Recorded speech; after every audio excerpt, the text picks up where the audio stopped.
Hi, my name is Kelly Dodge. I am a gold leader and I have been with the company for a year. And today I'm just going to do a very quick tutorial about how to do a car rental through Expedia TAAP. This is going to be a car only. I just want to do a quick run through. So here I am logged into my Expedia TAAP and I am going to choose just cars. All right. And then I'm going to choose my pickup location. All right. So no matter where you are, they can pick up usually at every airport is the easiest. Sometimes there's other locations within a city, but the majority of them are at airports. So let's say we're picking this up in Detroit and we are dropping it off in the same spot. And let's go ahead and just choose 1 week. So we're going to choose our dates. Let's choose June 7th through the 14th. All right. We're just going to leave it at the pickup time, 10:30 a.m. to 10:30 a.m. And I want to make sure that you've let your clients know to not have the car back a minute late so they're not charged an extra day. Okay. So now we're just going to hit search. Once we hit search, it is going to populate all of the prices, and it usually is from low to high, but not always. So we're going to look and see. We can have preferences here. So you can choose what kind of vehicle they're looking for. You want to make sure that your vehicle is going to accommodate all of your passengers, especially if they are getting off a flight, right? You want to make sure it's going to be able to take all of their luggage. So let's say you have 4 passengers. You want to make sure that you have enough room for their luggage. So let's say that our client wants an SUV and we can click on SUV. We can also default it for 6 or more passengers. Right. So if this is going to be a large group, you need to make sure you're having a full size SUV that's going to hold 6 to 7 passengers. Right. So sometimes people want that, even if there's only 4 passengers, because they want to be able to put down the seats for their luggage or what have you. People will have their preferences for their specific needs. You can also do free cancellation if you want to click that 70% rating or above. Pay later is an option. Pay now, pay later. Most of these are always pay later. So you reserve now and you pay at the desk.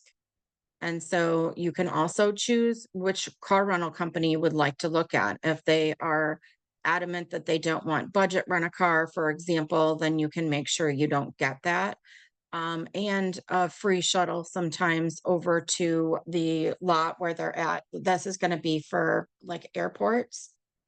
If they're coming in, it'll shuttle them.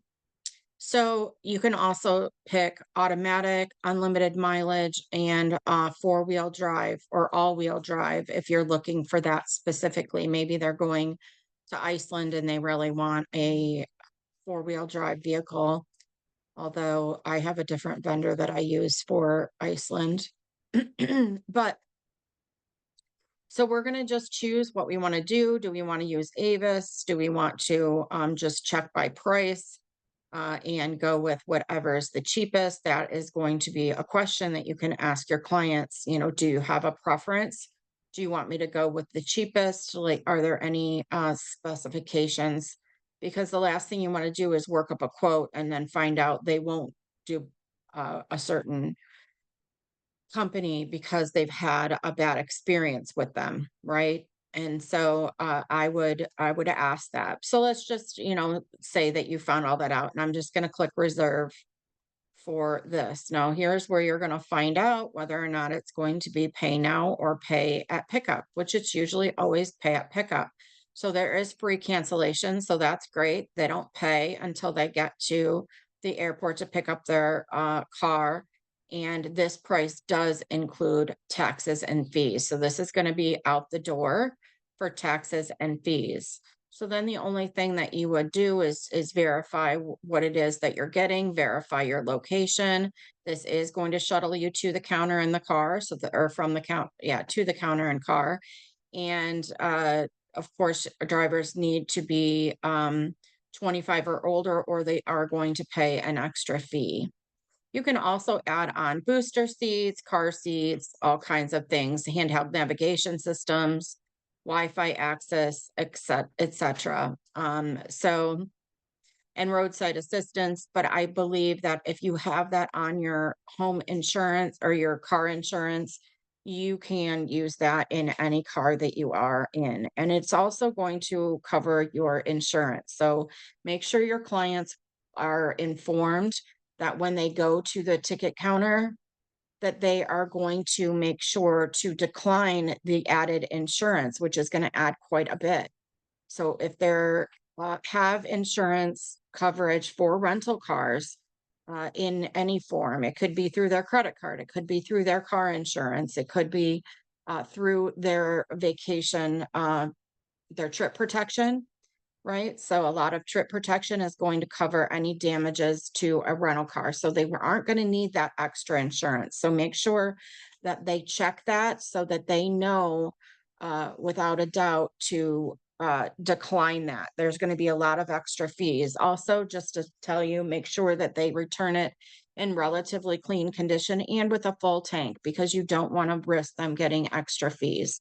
So this is really all you have to do. So now you're just going to put in their name, their email address, and their phone number so that they get the information. And the confirmation email is going to be sent to you, right? So this just confirms, and you're just going to fill this in and click reserve now. And here's your breakdown for your client. And so this would be exactly what you would give them for a quote.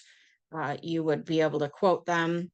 Uh, this here, obviously leaving off your commission amount, but this commission amount you need to make sure you know because you're going to use that on your commission tracking form. Don't forget to fill that out right after you book. You're going to need your client's name, email address, as well as their total amount and the commission amount, right? So those are things that you want to make sure that you have. Maybe, copy and paste this into a document versus printing it, in my opinion, and so that you have that for your commission tracking form. Although you will see the information when you go into your Expedia TAAP profile. So that's that. That's as simple as it is using Expedia TAAP. Please subscribe to my channel for more great videos.